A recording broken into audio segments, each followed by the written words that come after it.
Praise the lord. దేవుని నామానికి మహిమ కలుగును గాక. రోమీయులకు రాసిన పత్రిక 8:28లో దేవుణ్ణి ప్రేమించే వారికి అనగా ఆయన సంకల్ప చొప్పున పిలువబడిన వారికి మేలు కలుగుటకై సమస్తము సమకూడి జరిగించునని ఎరుగుదుము.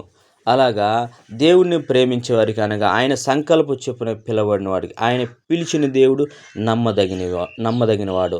ఆయన సమస్తము సమకూడి జరిగిస్తానని చెప్తున్నాడు. కానీ మనము ఆయన కాడ మేలు పొందలేక మనము ఎంతో ఇబ్బందులు పడుతున్నాం. ఆయన సమస్తము సమకూడి నీకు జరిగిస్తానని చెప్తున్నాడు. కానీ ఆయన మాట వినకుండా, ఆయన మాటకు లోబడకుండా మనం ఇష్టానుసారంగా తిరుగుతున్నప్పుడు మనం ఎన్నో ఇబ్బందులు, శ్రమలలో, నిందలలో, అవమానాల్లో పడుతున్నాం. ఆయన పిలిచిన దేవుడు నమ్మదగినవాడు. పిలిచిన దేవుడు మనల్ని పోషిస్తాడు. పిలిచిన దేవుడు మనల్ని హెచ్చిస్తాడు. పిలిచిన దేవుడు మనల్ని పోషించగలిగే సమర్థుడు. ఆకాశ పక్షులు చూడు, విత్తవు, కోయువు, కోట్లలో కూర్చు, ఓటుకని శ్రేష్ఠులుగారా, వాటిని పోషించగా నేను మిమ్మల్ని పోషించలేనని ఆయన వాక్యం చలవిస్తుంది. దేవుణ్ణి నమ్ముకున్న ప్రజల్ని ఎన్నడూ ఆయన చెయ్యి విడవడంట. నీతిమంతుల్ని ఎన్నడూ ఆయన కదలనివ్వడంట. ఈ వాక్యం దేవుడు దీవించి ఆశ్రయించును గాక.